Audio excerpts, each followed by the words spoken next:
the day wow, good start. The day just did not go the way I intended. I thought I would take the one wheel out, hit a few trails, have the Pocket 3 here, and kind of demonstrate, do a short review of the things I like about it, but it's actually it was much more difficult to do that than I expected.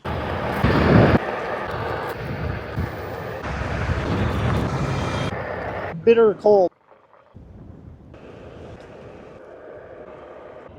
So I'm gonna walk down some strange alley, coffee in hand, and express to you the thing that I like the most about this particular DJI product, and tell you the specific reason I bought it in particular, which I think a lot of people will probably relate to if they live in the Midwest. See, right now it is 4:57 outside.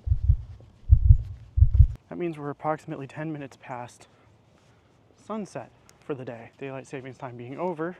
By the time you're done with the workday, you're coming home around 5 o'clock. Sun's pretty much gone. And to me, that's why the 1-inch sensor that's touted on this thing is actually more important. There's just not a lot of light in the fall and winter here. So if you want to create something outside without controlled lighting, it becomes very important to invest in means to utilize the light that you have. However, like obviously, not everyone can just go out and buy a mirrorless camera. Not everyone can just go out and buy a bunch of f1.4 lenses. It's just not financially a smart choice. I mean, I did those things, and I don't even think it was necessarily a financially smart choice. Anyway, when you consider the kind of gear that would be required to film in more challenging situations, at least with regards to light, you begin to understand kind of where the Pocket sits in the market and why it kind of sits there. With the 1-inch sensor, the gimbal, stabilized gimbal here, actually working in tandem, you can actually use this in some pretty low light situations without having to completely ruin your image by boosted ISOs and stuff like that, for example. I mean, right now, I'm shooting this at max 800 ISO, and it's great. It's completely usable. I mean, I'm sitting at minus, I don't know, 0.3 EV. It's pretty good. And since you can shoot in 10-bit log and HLG and stuff like that, you can recover quite a bit of stuff in your image without having to resort to things that would generally make your image really grainy and low quality looking. So yeah, I'm pretty excited about this, honestly. See, I own the Pocket too. I got the Creator combo when it came out. I kind of saw the brilliance of the device.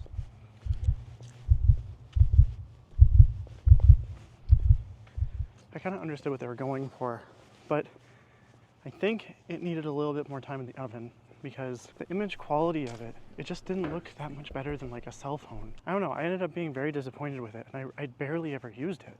It just wasn't what I was hoping for, I guess. So if the image quality wasn't that great, then what were the other reasons for buying the Pocket 2? And how I justified it was that I wanted its tracking features.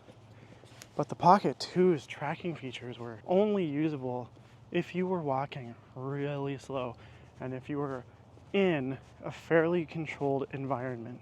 If the light was a little bit less than ideal, if it was a little darker than ideal, that thing, it couldn't compensate for any sort of movement. You would get like, it would just jump all around the frame, even if you were moving just at like a moderate pace. I find it so impressive how Active Track 6.0, as it's called, I can go like this, I can go like over here, I can do it pretty quickly, and the only place that I see where it loses me the most, that's the only dimension where it tends to lose me, is if I drop it down, and then it loses me.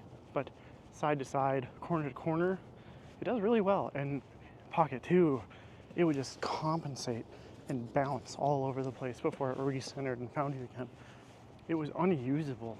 So yeah, these two factors alone, for me, that's all I needed to know to justify purchasing it. I'm so pleased with it. And I can't believe that like I can film decent stabilized footage, even just talking head stuff, this time of the day on a device this small. It fits in your hand and still have it be like usable. I know that some people have been complaining about the size of the Pocket 3 when everything's said and done, meaning you get the Creator combo, you get the extended handle and the tripod and everything like that. You know, it gets to be quite large in the hand. And I agree, but the thing is, I'm not sure it was intended to stay in that form factor. The extended handle, unlike the Pocket 2, I don't believe, and correct me if I'm wrong, carries with it any like function. So with the Pocket 2, you needed the extended handle to access, was it Bluetooth things? Maybe, or like wireless? It wasn't built into the device. So you needed the handle to access certain other premium features. Pocket 3, I think it's just a battery. So what I've been doing, because I don't like carrying huge conspicuous things when I'm recording things, is I'll just use the handle as like a power bank, essentially. Like I'll use the battery of the Pocket 3 as is, which is pretty good, and then I'll just stick on the handle when I need to recharge things. And that's been working really well for me. I'm really gonna test the microphone now, walking along a really busy street. So anyway, that's how I've been using it, because the handle no longer unlocks any additional functionality, it just gives you more power. I've been just using it as a means to charge it, and that keeps it a little more inconspicuous, and I like that. The other thing that I really like about this is that even though it's small, because of the 1-inch sensor, 20mm lens, you actually get some decent background separation, which was the most surprising thing when I saw the footage of this stuff. Like, you actually get a little bit of bokeh. And the Pocket 2, you could not do that at all. Like, maybe if you were really close, if you had the camera like right up to your face, then you get some good bokeh. But like, I can have this back here now, and things are blurry, things are out of focus.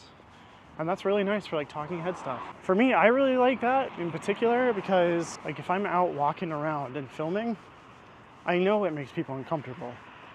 And I understand that. I don't like the idea that I'm inadvertently filming like people or potentially addresses or license plates or whatever. Like, I'm just I don't know, I just don't like that aspect of doing this stuff in public. I like this because that separates me from the environment, and so I don't really need to worry about that sort of thing. Even though I'm in public and I'm perfectly within my right to like do that stuff, I still want to try to be accommodating. I don't know. I think it's a pretty cool device. Now it's getting really dark though, so head back. Heartily recommend. DJI has just been killing it in general. So that's all I got for today. Maybe I'll put at the end of this video, maybe I'll put some of the footage from my one-wheeling experience, but it was just awful. I don't have ND filters for this thing yet, so in broad daylight, I have to compensate with shutter speed, so it looks a little weird. You'll see. I'll show you. I have no shame. Until next time.